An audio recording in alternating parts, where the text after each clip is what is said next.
I used to be a licensed therapist. I used to work for a partner group in a big office park, and park my expensive car in the lot as I walked in with my Starbucks latte and my designer heels. I saw important clients and made the kind of money that most people would raise an eyebrow at. I was happy, I was comfortable, and I didn't think it would ever end. Now, I wash dishes at a diner in the middle of nowhere, Kansas.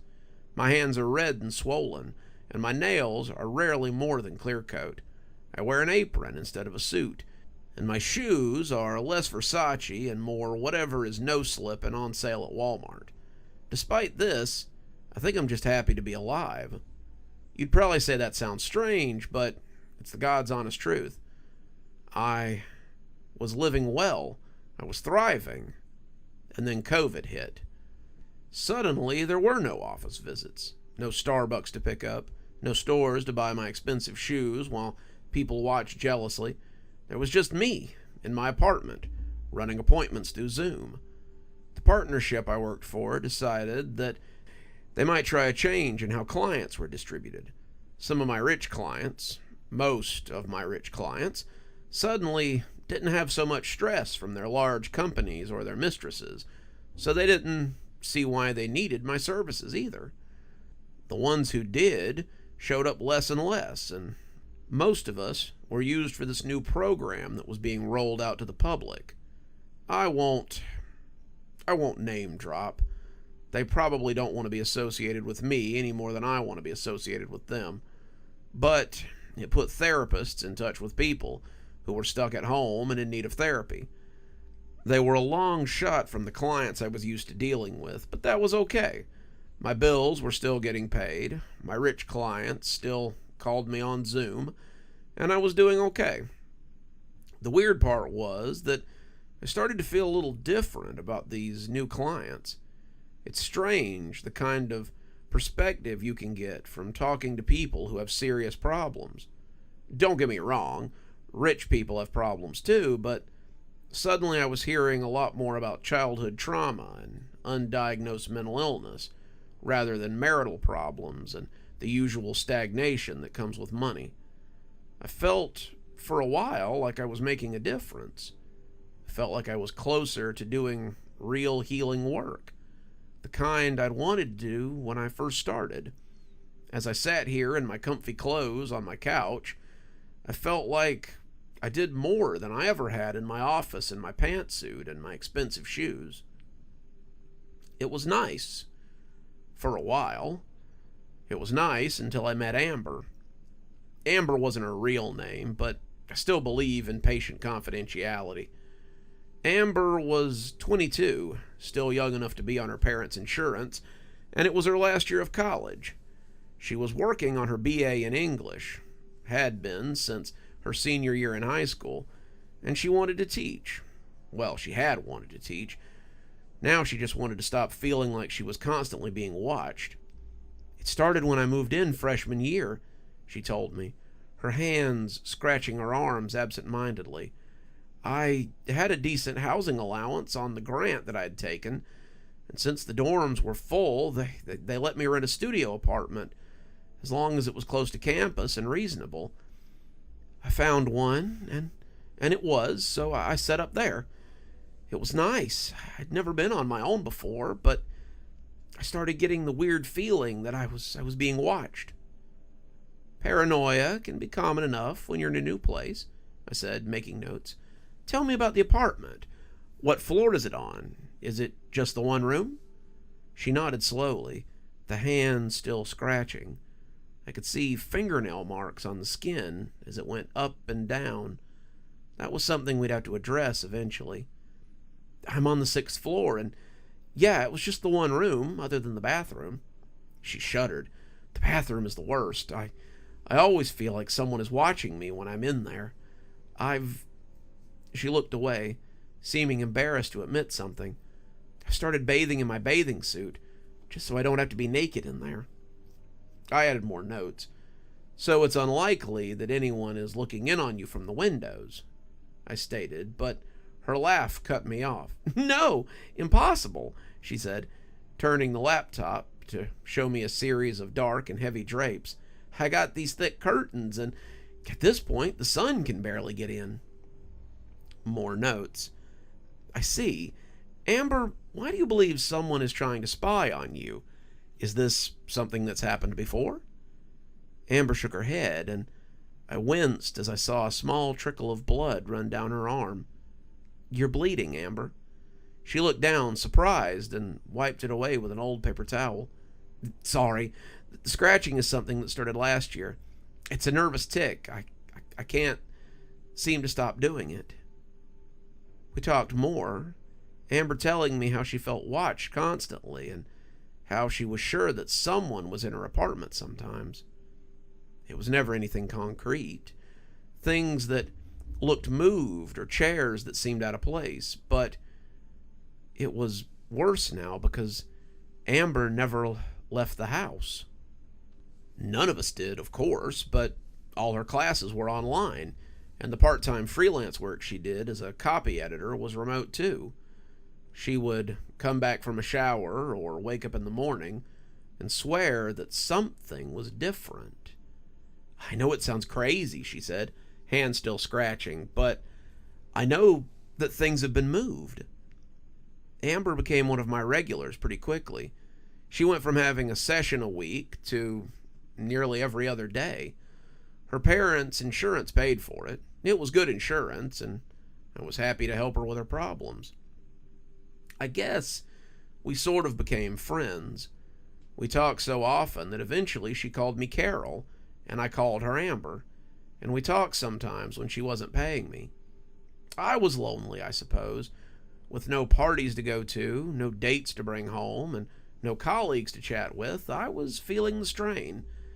I have sat up till dawn talking to Amber, watching her scratch her arms until they were raw, and just helping her get through what was a bad time for all of us.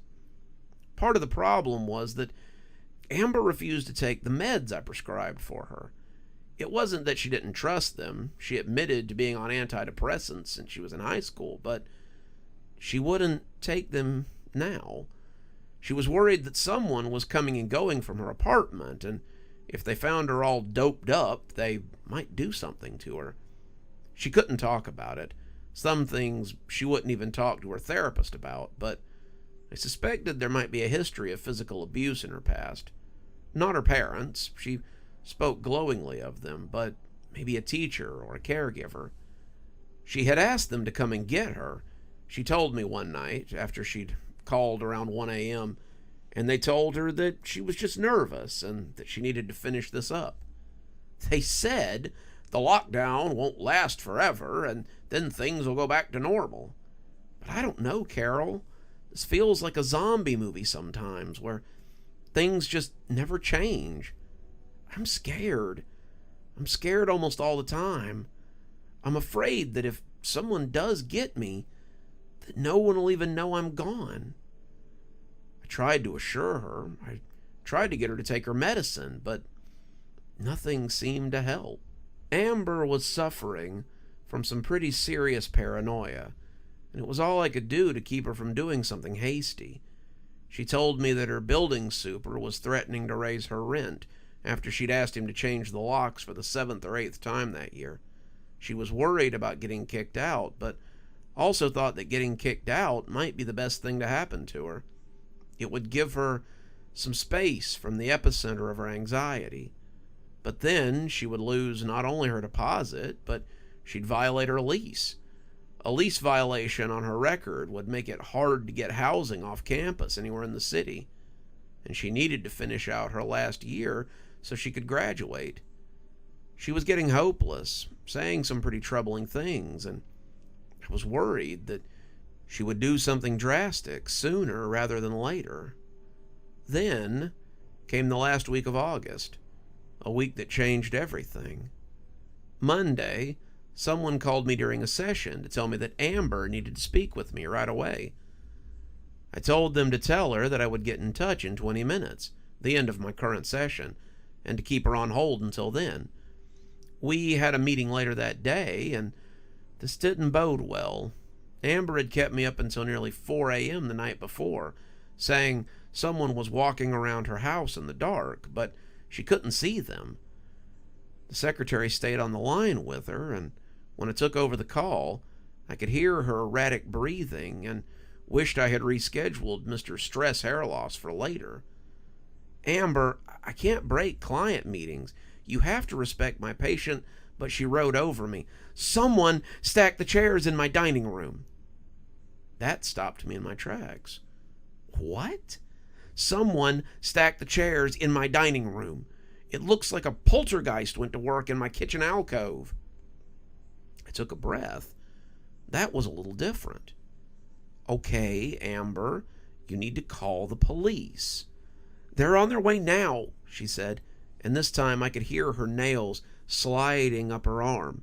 Stop scratching, Amber. You're going to open your wounds again, I sighed, trying for gentleness, but just missing. I've got on sleeves, so there's no problem there, she said. But I wondered. I stayed on the phone with her until the police got there, and when she called me for her 2 o'clock appointment, she told me they hadn't found anything to suggest a break-in. They think I did it, she half screamed. Can't they believe me? They think I stacked my own chairs up. I made notes, trying to find something to reassure her, as the scratching sound persisted over the mic. She was sitting so I couldn't see her left arm, the one she always scratched, but I could see the marks on the other arm clear as day. The scratching was getting worse. You think I stacked them too, don't you? No, I assured her. If I did, I wouldn't have told you to call the police. I'm not just acting out for attention. This is happening. I need you to know that. We talked for an hour, and then she called me back that night after my shift was over.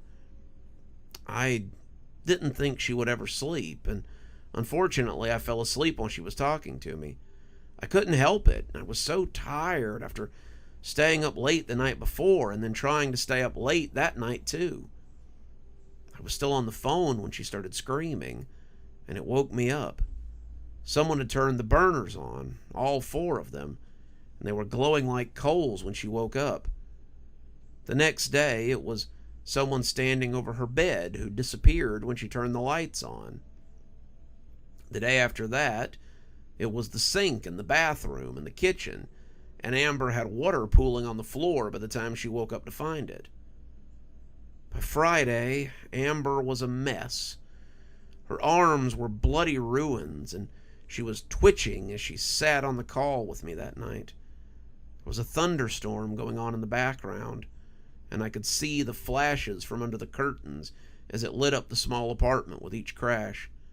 She was so shaky, her whole body threatening to tremble apart, and I told her not to worry. The cops had been 2 more times and told her there was no sign of a break-in. There was nothing to show that anyone but Amber had been in the apartment, and she was getting very close to a full-blown meltdown. I asked her to contact a local program where she could check in, but she refused. I threatened to call them, but Amber said if I did, then she would never speak to me again. I asked her if she would take meds if I called in an emergency prescription, but she refused. I was about to ask if her parents would come get her if she called them when I saw something in the frame.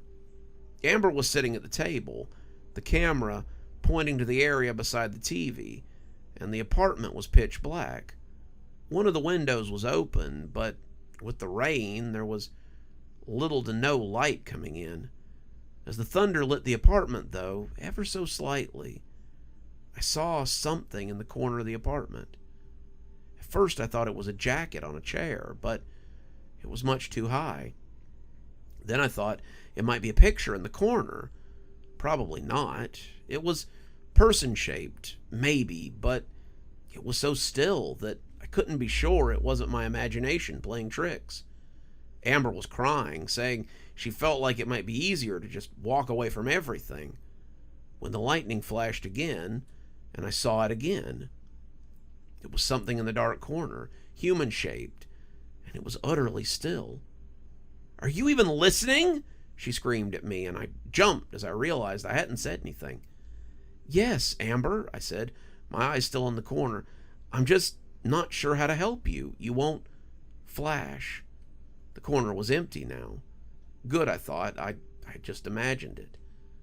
You won't let me help you. You've shot down everything I've offered, and I don't know how to make it any better.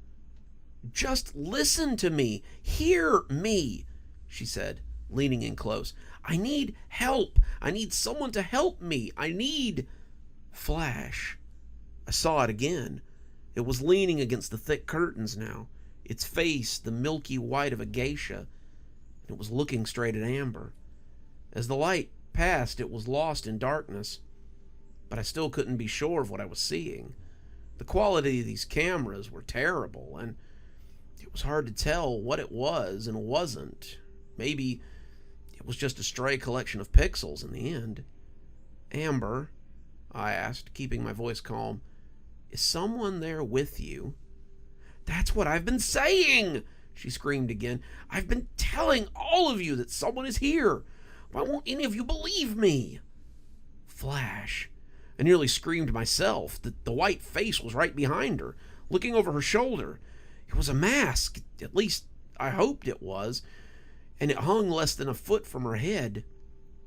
My breath itched. I couldn't catch it for a moment. I was speechless. As the seconds stretched on, Amber must have seen something on my face. Carol, what's wrong? What's behind you? I croaked. The flash was gone now, so it was just Amber sitting in the dark apartment. But when she turned, it flashed again, and there was nothing. She looked around behind her, staring into the dark apartment. When she sat back down, she looked absolutely livid. Now you're making fun of me, huh? No, Amber, I swear to God, I saw something. It's been moving when the lightning flashes. It's stalking you. I just saw it over your... I'm so tired of people making fun of me. First you want to drug me up, and now you suddenly believe me. Yes, Amber, I believe you. Please, for the love of God, get out of the apartment now. Turn on all the lights, leave, and get somewhere safe. I don't know where it is, but Flash. I stopped talking. It was right behind, this whatever it was. It was like the monster we all imagine when we see a jacket or a blanket left on a chair. Its body was just shadows and moonlight. But its face was the worst. It looked like a plain white mask that was ready for Halloween decorating. And as I watched the stationary mouth pulled up at the corners, it knew I could see it. It knew I knew it was there. And as it fell over Amber like a net in a bad jungle feature, I screamed and called to her. It drug her into the darkness, kicking and screaming, and as her legs vanished into its body, I heard her screams abruptly end. I sat in silence, waiting for the flash, as my hand reached for the phone like a palsied crab. When the face sprang up before the camera, filling the screen, I nearly fell out of my chair. Its voice was creaky, like a drowned man, but I still heard what it said. It spoke my name, my address, and the address of the office that I hadn't been to in nearly a year. It said one more thing, and that was the worst. See you soon. I didn't wait. I didn't know how long it would take to find me, and I didn't want to know. I took everything important to me, and I ran. I know how that sounds. You'll say I was stupid, but you didn't see it. You didn't hear how it tormented Amber. You weren't there, so don't judge me. Now I live in a small motel room and work at a diner. I make just enough to buy food and pay for my room. The owner, Mandy, gives me a super rate, and I appreciate her for it. I eat most of my meals off a hot plate if I don't cook them at the diner. I don't work after sunset. I don't leave my room before dawn. And I don't ever sleep with the lights off. I don't know if it'll find me, but If the light keeps it away, then I want every chance I can get. I'm happier than I was as a therapist. Happy as a hunted woman can be, I suppose. Good evening, everyone. It's me, Dr. Plague. Thank you so much for joining us for tonight's show. If you think you might like a little more spooky in your life, then please feel free to click on one of the videos we have up here. Maybe look at one of the playlists if you're trying to get caught up. I know, there's so many videos on the channel. There's so many series that are going at the same time. Sometimes you just need a little refresher course, and I gotta say, I always enjoy the views. If you're not subscribed, feel free to hit that subscribe button. Maybe hit the bell so you don't miss anything. We upload a lot on this channel, so you won't want to miss a single story as they come out. If you'd like to support the channel, you can click on the Amazon link down there. There's quite a few books in my Amazon account. You can have a look, and if you'd like a signed copy, get up with me through email, and I'll be happy to work something out with you. Also, there's links to my Patreon, and you can become a member on the channel if you'd like your spooky a little bit early. Patrons and members on the $5 tier get their videos 12 hours early. That's in the morning as opposed to in the evening. Patrons at the $10 level also get a signed copy of my book anytime I write one. Speaking of my patrons, you should see them appearing right now. Just wanted to take a minute to say how much I appreciate all of you. Patrons, subscribers, however you give to the channel. I really appreciate everything you do, and it truly touches me that you have chosen to support the channel in this way. Well, that's enough for now. Till next time, Dr. Plague, signing off.